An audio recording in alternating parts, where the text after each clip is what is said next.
Cambridge Assessment International Education. Cambridge IGCSE examination in Urdu as second language. Paper 2 listening. Turn over now. مشق number 1 سوال number 1 تا 8۔ سوال number 1 تا 8 کے لیے آپ 8 مختلف حصے سنیں گے۔ ہر سوال کا جواب کتاب میں دی گئی لائن پر تحریر کیجیے۔ آپ کا جواب مختصر ہونا چاہیے۔ آپ ہر حصے کو 2 بار سنیں گے۔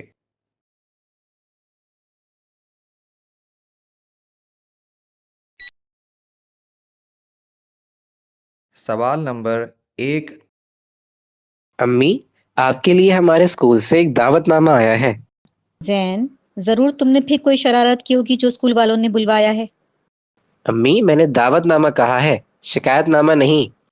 اچھا دکھاؤ، زیادہ پہلیاں نہیں بھجواؤ۔ یہ لیجیے امی، ویسے ہو سکتا ہے کہ وہاں پہیلیوں کی کتاب بھی مل جائے۔ زین، ارے یہ تو کتب میلے کا دعوت نامہ ہے۔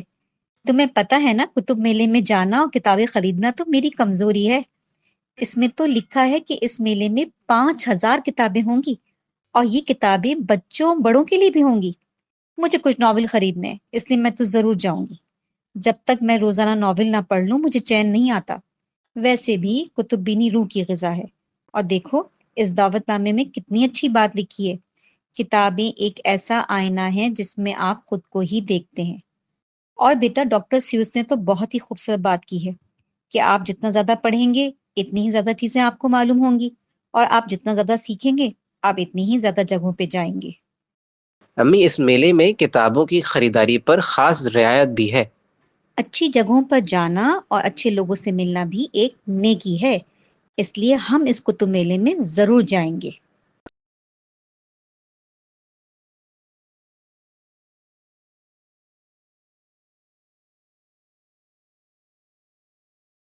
سوال نمبر 1۔ امی، آپ کے لیے ہمارے اسکول سے ایک دعوت نامہ آیا ہے۔ زین، ضرور تم نے پھر کوئی شرارت کی ہوگی جو اسکول والوں نے بلوایا ہے۔ امی، میں نے دعوت نامہ کہا ہے، شکایت نامہ نہیں۔ اچھا دکھاؤ، زیادہ پہلیاں نہیں بھجواؤ۔ یہ لیجیے امی، ویسے ہو سکتا ہے کہ وہاں پہیلیوں کی کتاب بھی مل جائے۔ زین، ارے یہ تو کتب میلے کا دعوت نامہ ہے۔ تمہیں پتہ ہے نا، کتب میلے میں جانا اور کتابیں خریدنا تو میری کمزوری ہے۔ اس میں تو لکھا ہے کہ اس میلے میں 5000 کتابیں ہوں گی، اور یہ کتابیں بچوں بڑوں کے لیے بھی ہوں گی۔ مجھے کچھ ناول خریدنے ہیں، اس لیے میں تو ضرور جاؤں گی۔ جب تک میں روزانہ ناول نہ پڑھ لوں مجھے چین نہیں آتا۔ ویسے بھی کتب بینی روح کی غذا ہے۔ اور دیکھو اس دعوت نامے میں کتنی اچھی بات لکھی ہے۔ کتابیں ایک ایسا آئینہ ہے جس میں آپ خود کو ہی دیکھتے ہیں۔ اور بیٹا، ڈاکٹر سیوس نے تو بہت ہی خوبصورت بات کی ہے کہ آپ جتنا زیادہ پڑھیں گے اتنی ہی زیادہ چیزیں آپ کو معلوم ہوں گی، اور آپ جتنا زیادہ سیکھیں گے آپ اتنی ہی زیادہ جگہوں پہ جائیں گے۔ امی، اس میلے میں کتابوں کی خریداری پر خاص رعایت بھی ہے۔ اچھی جگہوں پر جانا اور اچھے لوگوں سے ملنا بھی ایک نیکی ہے، اس لیے ہم اس کتب میلے میں ضرور جائیں گے۔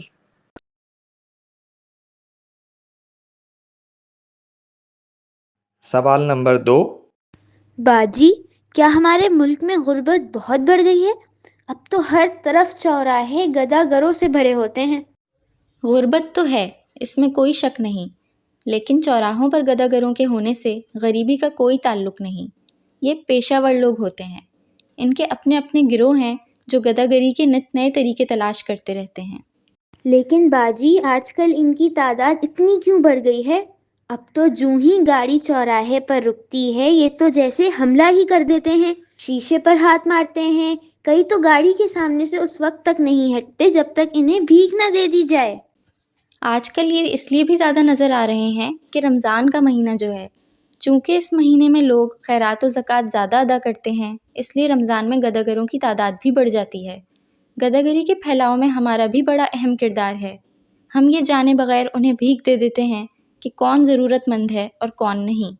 آپ سوچیں کہ اگر سب لوگ بھیک دینا بند کر دیں تو آپ کو کوئی بھی بھکاری دکھائی نہیں دے گا۔ اس مسئلے کا حل صرف اور صرف ہمارے اپنے پاس ہے کہ ہم گداگروں کو بھیک دینا ترک کر دیں۔